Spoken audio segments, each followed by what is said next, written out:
Hello, everybody. It's George from Ireland. So, welcome back to the channel once again. Anyway, it's talking about the Houthi rebels in Yemen, where fighting's been going on for over a decade. So, you may know the two major denominations within Islam, the Sunnis and the Shia. So, the Sunnis are a high majority. Now, there are Sunnis are a majority in Yemen, likewise, but Yemen's got a significant Shia minority, up to 40% of the population, and they are the Houthis, and they're mostly found in the north west part of Yemen, not on the coast, on the mountains, and they're surrounded by Sunnis to be able to hold out in the mountain fastness there for centuries, having their imam. So, if we go back to the 19th century, the United Kingdom came to rule Aden, which is on the southern coast of Yemen, that port, and that was really the Dubai of its day, the major entrepot for that part of the Middle East. And then the UK ruled the hinterland, but indirectly through tribal chieftains, only really cared about the port of Aden.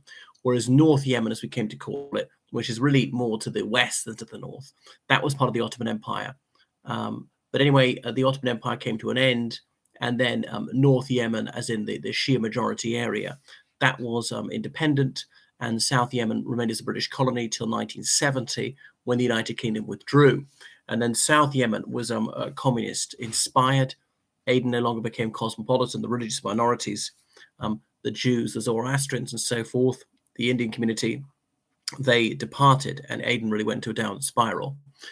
So the two Yemens, the South Yemen, the communist aligned one, and North Yemen, which was not. But they united in the early 90s. They still had two armies, and it was very messy. But here they are. But then fighting broke out, as I say, over 10 years ago. Now, Saudi Arabia is strongly backing the government of Yemen, which is almost exclusively Sunni. And there have been airstrikes on Houthi positions, and the Iranians providing moral and material support to the Houthis, partly because Iran is about 90% Shia, and they try and increase Shia sway all across the region. Likewise, in Iraq, one of the very few Shia majority countries.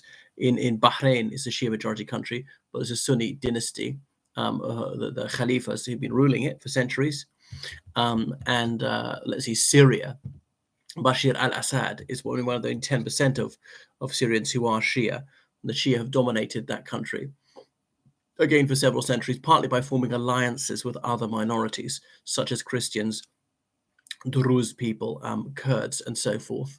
So returning to Yemen, the United Arab Emirates also targeting the Houthis and so on. But the Houthis have managed to hold out. And an awful lot of civilians have been killed. People sometimes say deliberately by Saudi Arabia, but could that just be by incompetence rather than malice? The thing is, Yemen is the poorest country on the Arabian Peninsula, but its importance lies in its strategic location by the Bab al-Manab Strait, this very narrow waterway connecting the Indian Ocean to the Red Sea.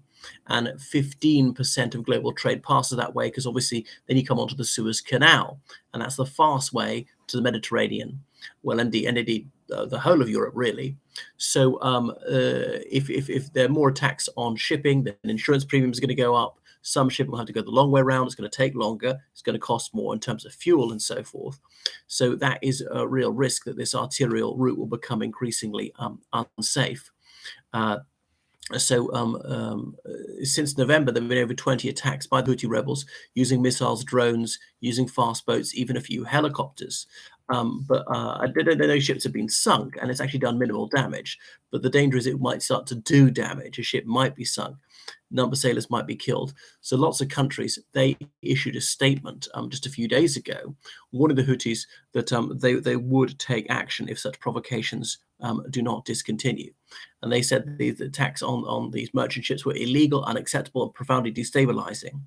And they added, there's no lawful justification for intentionally targeting civilian shipping and naval vessels. So that's why the United States Navy is sending more warships to the Red Sea, likewise the French Navy and indeed the Royal Navy. And they have shot down some Houthi missiles and drones that are incoming. But the missiles to shoot down these things is very expensive. Now, the Houthis, they could fire a big salvo, which would overwhelm the abilities of these NATO navies to shoot them down. So it appears the Houthis have got an awful lot of these things, presumably provided by Iran. So already some container ships are not going through the Red Sea route, are going the long way round. So it could cause more global hiccups in global commerce. So is it the Yemen civil war is really a proxy conflict between Saudi Arabia and Iran.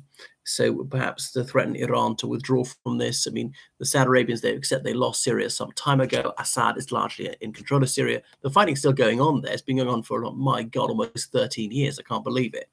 But the Saudi Arabians saying, okay, but we're not going to lose Yemen, which borders them. Syria does not. And so and that's why they're backing the Yemeni government to the hilt. You think Iran would have enough problems on its hands? They got high inflation, they got major protests at home. There's a possibility that they're going to get airstrikes from by the Israelis or by the United States. They're suffering severe sanctions for about 20 years. But Iran says it's done nothing to expedite or encourage any of these attacks, which I think is improbable. Because if Iran were to cut off all military and financial aid to the Houthis, then the Houthis will probably be finished. But we've got to acknowledge that the Houthis have had not a bad time, not a fair crack of the whip for a long time, and there's a lot of vicious bigotry against them. Not that the Houthis, some don't feel the same way around towards the others. So yeah, the Sunni countries are largely against them. But is it wise for the United Kingdom to get into conflict there? Methinks it is not. We're just reading today how the Royal Navy is going to have to decommission 2 frigates because it doesn't have enough sailors to staff them. You can't say man them these days. That's racialist.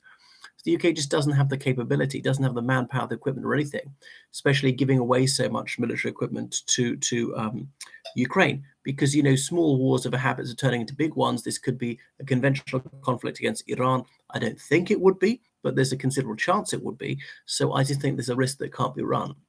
Now, suffering these minor attacks on the Houthis, yes, it's a pain in the neck, but sometimes it's better to tolerate a bad situation than into a terrible situation, and consider just how badly wrong this could go.